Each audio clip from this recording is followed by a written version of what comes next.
अमीर बाप की बेटी शिल्पी को मुकेश पसंद होता है, लेकिन दोनों के बीच हैसियत की दीवार खड़ी होती है। और फिर कहीं नौकरी कर लो ना, क्या हमेशा ये लोहे की सलाखों के पीछे भागते रहते हो? कितनी मेहनत करते हो। शिल्पी, नौकरी से कुछ नहीं होगा। तुम लोगों की हैसियत तक पहुंचना है तो अपना ही बिजनेस करना पड़ेगा, वरना तुम्हारे पापा किसी और से तुम्हारी शादी करवा देंगे। अच्छा, ऐसे किससे करवा देंगे? मैं तो तुमसे ही शादी करूंगी। बोल दिया तो बोल दिया, बस। मुकेश उस बेचारी को समझाता भी तो क्या। दुनिया के रीति रिवाजों से काफी दूर थी शिल्पी। भले ही बड़े बाप की बेटी, लेकिन सादगी इतनी कि क्या कहना। बेटा शिल्पी, कल तुमको देखने लड़के वाले आने वाले हैं, तैयार रहना। मैंने तुम्हारी माँ को समझा दिया है। घर के सारे नौकर चाकर को वो समझा देगी कि स्वागत कैसे करना है। कैसी बात कर रहे हैं पापा? मैं तो मुकेश से प्यार करती हूँ, उसी से शादी करूंगी। मैंने आपको बताया था ना। मुकेश किसका बेटा है? वो स्टील किंग सिंघानिया का, या वो जो बड़े ज्वेलरी वाले हैं मेहता, उनका? नहीं नहीं पापा, अ, वो अपना ही काम करता है, लेकिन एस्टेब्लिश नहीं है अभी। पापा, वो आपके पास तब आएगा जब कुछ बन जाएगा। आप प्लीज थोड़ा सा वक्त दे दीजिए। पिता को शिल्पी की बात पर गुस्सा आ जाता है। वो उससे कुछ नहीं कहते और शिल्पी की माँ के पास जाते हैं। ये संस्कार देकर बड़ा किया तुमने शिल्पी को, और कैसे मैं किसी भिखारी के साथ उसकी शादी कर दूं? कौन है ये मुकेश? मैं जानती हूँ, बड़ा ही होनहार लड़का है। शिल्पी से बहुत प्यार करता है और शादी करना चाहता है। अरे ऐसे कैसे मैं किसी से भी अपनी बेटी की शादी कर दूं? कोई भी उठकर आए और कहे कि मैं शादी करना चाहता हूं तो मैं शादी कर दूं? कान खोल कर सुन लो, कल उसे अच्छे से तैयार कर देना, क्योंकि जो लड़का मैंने देखा है शिल्पी के लिए, वो करोड़पति घर का बेटा है, समझी? लाख मना करने पर भी शिल्पी को उस लड़के से मिलवाया जाता है जो उसके पिता ने उसके लिए देखा था। देखिए, मैं किसी और से प्यार करती हूँ और उसी से शादी करूंगी। ये तो बहुत अच्छी बात है कि तुम किसी और से प्यार करती हो, क्योंकि मैं भी किसी और से प्यार करता हूँ। लेकिन शादी तो हम दोनों को ही करनी होगी, जानती हो ना, ये बिजनेस और ये सारा कुछ। शिल्पी को समझ में नहीं आता कि वो क्या कह रहा है, लेकिन वो समझ जाती है कि वो लड़का भी किसी और से प्यार करता है। पिताजी, वो भी कह रहा था कि वो किसी और से प्यार करता है। हाँ तो करने दो ना, हमने तो नहीं रोका। तुम अपना देखो, शादी के लिए हाँ कर गया है वो। लेकिन क्यों? अरे वो और मैं दोनों ही एक दूसरे से प्यार नहीं करते, फिर शादी क्यों कर ले? पापा, एक बार सिर्फ मेरे कहने पर आप मुकेश से मिल ले। पिता शिल्पी के कहने पर फॉर्मेलिटी के लिए ही सही, लेकिन मुकेश को घर बुला लेते हैं। देखो, ज्यादा वक्त नहीं दे पाऊंगा। ये बताओ कि शादी के बाद कहाँ रखोगे उसे? 2 कमरे के मकान में?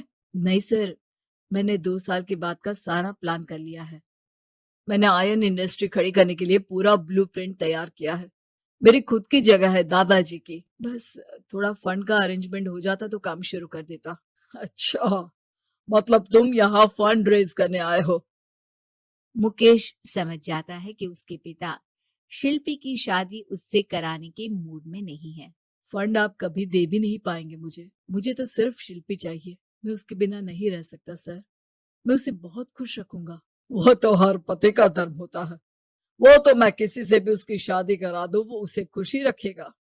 लेकिन देखो, मैं ज्यादा बात को घुमाना नहीं चाहता। वो बड़े घर की लड़की है, उसे काम काज की आदत नहीं। अभी वो समझ नहीं रही, लेकिन तुम तो समझो। मैं किसी भी हालत में शिल्पी की शादी तुमसे नहीं करवा सकता। मुकेश पिता से लाख मन्नतें करता है, लेकिन वो नहीं मानते। शिल्पी की शादी उस अमीर लड़के से हो जाती है। शादी के बाद क्या हम लोग मेरी माँ के घर चले? मुझे उन लोगों की बहुत याद आ रही है। हाँ हाँ, जाओ जाओ। वैसे भी आज मैं अपनी गर्लफ्रेंड के साथ मसूरी जा रहा हूँ, तुम जा सकती हो। कैसी बात कर रहे हैं? अब हम लोगों की शादी हो गई है, आप कैसे किसी और लड़की के साथ जा सकते हैं? अरे मैंने तो तुम्हें शादी के पहले ही बता दिया था कि मेरी कुछ गर्लफ्रेंड्स है। अब प्लीज ये टिपिकल बीवी वाला रोना धोना शुरू मत कर देना। शिल्पी पिता के घर जाती है और माता पिता को सारी बात बता देती है। इतना गंदा इंसान निकलेगा, मैंने तो सोचा ही नहीं था। अरे क्यों कराई मेरी फूल जैसी बेटी की शादी ऐसे घर में? और तो क्या हो गया? शुरू शुरू में हर घर में ऐसा होता है, धीरे धीरे ठीक हो जाएगा। और वैसे भी उन लोगों के साथ हम लोगों की एक बड़ी डील फाइनल हुई है, समझी? उन लोगों से रिश्ता बनाकर रखो, तभी पैसों की बारिश होगी। पापा, अब समझ में आया कि आपने मेरे साथ ऐसा क्यों किया। मुकेश आपके सामने गिड़गिड़ा कर गया कि वो मुझे बहुत खुश रखेगा, लेकिन आपने मेरी शादी एक ऐसे लड़के से करा दी जो किसी और लड़की से प्यार करता है और शादी सिर्फ समझौते के लिए कर रहा है। पापा, मैं जा रही हूँ, लेकिन इस घर में कभी पैर भी नहीं रखूंगी। आपने मुझे सामान की तरह इस्तेमाल किया। माँ शिल्पी को बहुत रोकती है, लेकिन वो एक नहीं सुनती। कुछ समय बाद, शिल्पी, मुझे नहीं लग रहा कि अब हम दोनों के बीच ये शादी और रह पाएगी। मैं किसी और से शादी करना चाहता हूँ। वैसे तुम परेशान मत हो ना, तुम्हारे पापा के साथ हम लोगों की डील जो चल रही है ना, वो नहीं रुकेगी, क्योंकि तुम बहुत अच्छी लड़की हो। ठीक है, मैं जा रही हूँ, तलाक के पेपर में साइन करके। लेकिन एक शर्त है, मैं कहाँ गई ये बात मेरे पिता तक नहीं पहुंचनी चाहिए। शिल्पी घर छोड़कर चली जाती है। वो एक नौकरी करती है और अपना जीवन खुद संभालती है। लेकिन एक दिन, शिल्पी जी, आपसे मालिक मिलना चाहते हैं। अब मुझसे क्यों? शिल्पी मालिक के कमरे में जाती है, जहां सामने मुकेश होता है। अरे आप, आपको देखकर बहुत खुशी हुई, बहुत बड़े आदमी बन गए। थैंक्स, पर तुम्हें नौकरी करने की क्या जरूरत पड़ गई? मैंने तो सोचा भी नहीं था कि तुम मेरी शिल्पी होगी। तभी वहां शिल्पी के पिता आ जाते हैं। शिल्पी, तुम्हारे बारे में माँ से पता चला। घर चलो बेटा, मुझे माफ कर दो। मुकेश, मैं यहाँ अपनी कंपनी के काम के लिए आया हूँ। तुम्हारी कंपनी की डील अगर हमें नहीं मिली तो हम बर्बाद हो जाएंगे। वैसे अब तुम चाहो तो शिल्पी की शादी मैं तुमसे कराने को तैयार हूँ। बस करिए पापा, ये क्या सौदा लगा रखा है आपने? जिस कंपनी से आपकी डील हो, अपनी बेटी की शादी उसी के घर करा देते हैं। शिल्पी मुकेश से माफी मांगती है और वहां से जाने लगती है कि मुकेश उसे रोक लेता है।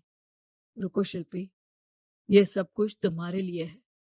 ये कंपनी, ये नाम सिर्फ तुमसे शादी करने के लिए ही खड़ा किया था। मैं आज भी तुमसे बहुत प्यार करता हूँ।